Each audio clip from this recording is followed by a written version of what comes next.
Hello everybody, and welcome to the 7th and last episode of the beginner series of 1 Week of Scratch. Before I get started with this episode, because it's the last episode, I just want to thank you if you've watched the previous episodes, and I really hope you learned something throughout this 1 week. This episode, of course, we won't have any challenges, and I'm going to go over last episode's challenge at the very end of the episode. Anyways, let's get into it. So in this episode, we're going to be doing a review of everything we learned, with the exception of Saturday's episode. Just because Saturday's episode was more of simply a preview of my more advanced series. Here I have our original KitKat project, and let's go over everything. We learned how to make KitKats switch costumes and move forward when the green flag was pressed, and when the arrow keys were when keys on the keyboard were pressed. We learned what forever loops and repeat loops did, and how to use them. We learned how to make KitKat do something when a sprite is clicked, and how to make KitKat play a sound. We also learned how to make KitKat switch costumes, and we learned how to make KitKat increase and decrease in size. Lastly, we learned what a sprite is, and how to use the green flag and the stop button to run your code. So, I'm gonna quickly go over how to do each of the things that I just said. We also learned how to use the costume editor, but there are many things we learned in there, so we're going to do a review of that separately. To make KitKat move forward, you can use the Move 10 Steps block.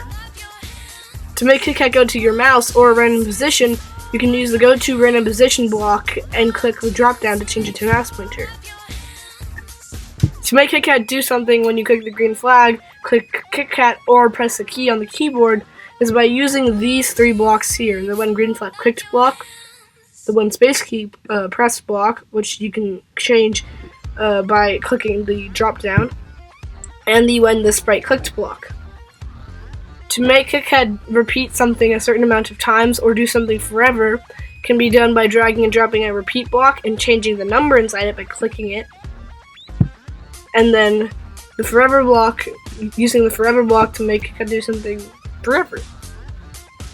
To make KitKat play a sound, you can go into the sound section and grab a start sound meow or a play sound meow until done, and the word meow will be different depending on what sound effects you have.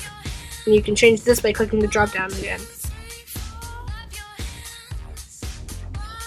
To make KitKat switch costumes, you can use the switch costume to costume 1 block, or whatever your first costume is what it will look like by default. And of course you can click the drop down and change it. And to change KitKat size, you can use the change size by 10 block. By default it will say 10. And what that does is it increases the size by 10. To make its size decrease, change it to a negative number. So changing the size by 10 makes it increase. And if I highlight it by clicking it and type in negative 10, you'll see that it decreases in size. And to set the size to anything, I can click the set size to 100% block, and I could say 200%, which will make it twice as big, and 50%, which will make it half as big.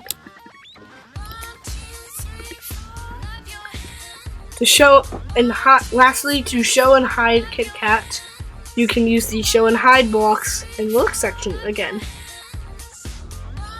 Now, I've already gone over this twice, but I'm gonna go over this very, very quickly now, just to get the basic concept one last time.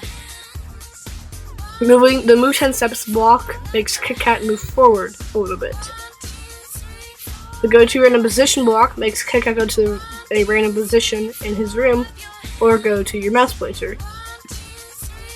The Switch Costume block changes KitKat's costume. The Change Size by block increases KitKat's size by whatever number is in there, and if it's a negative number in the box, then it decreases KitKat size. The set size to block sets the size of KitKat depending on what percentage you leave it at, and 100% is KitKat's default size. The show and hide block shows and hides KitKat, making him invisible and visible. The start sound meow and play sound meow until done blocks play or start whatever sounds you have in the sound tab.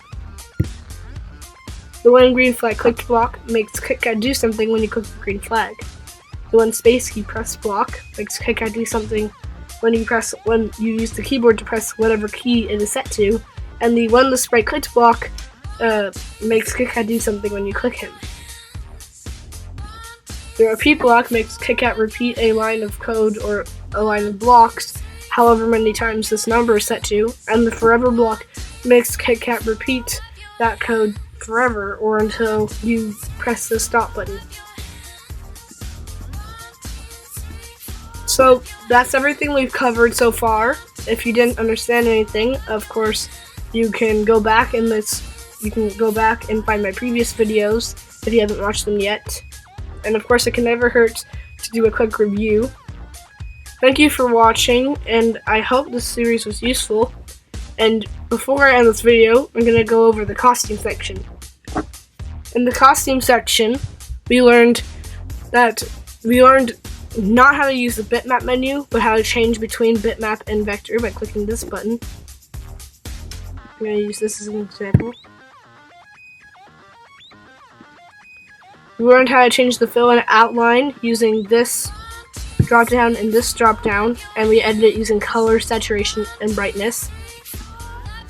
We learned how to change the outline thickness by changing this number using either these arrow keys or by double clicking it and using our keyboard. We learned how to select objects by clicking this button and then selecting an object by clicking it. We learned how to paint bucket an object by clicking the paint bucket icon and changing the fill. And we learned how to create text by clicking this little T icon, clicking somewhere, and typing anything you would like. And then of course you could highlight it using the select button and change the fill and outline like we talked about a second ago. And lastly, we quickly looked at how to use squares, lines, and circles. And the last thing is that in the sound section, you can add a new sound using these buttons, and you can add a new costume by hovering over this choose a costume button and clicking either the choose a costume button, the paint button, surprise, upload costume, camera. Again, I didn't go over these very in depth, and that's because all of these were covered in previous episodes, and if there's anything you didn't understand, you can always look back at the previous episodes to get a better understanding of how to do it and what it is. So I'm sad to say that is the end of the 1 week of Scratch beginner series. I really hope you learned something. I hope this was useful. I'm sad to say that this is the end of the 1 week of Scratch beginner series. I hope you learned something. I hope this was useful. Thanks for watching this series if you have watched the whole series. If you haven't, thanks for watching this episode in particular.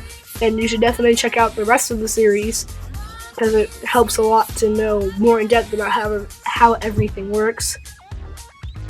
And I hope you guys enjoyed our little journey with KitKat. So, for the last time in the series, thanks for watching. I hope you learned something, and goodbye.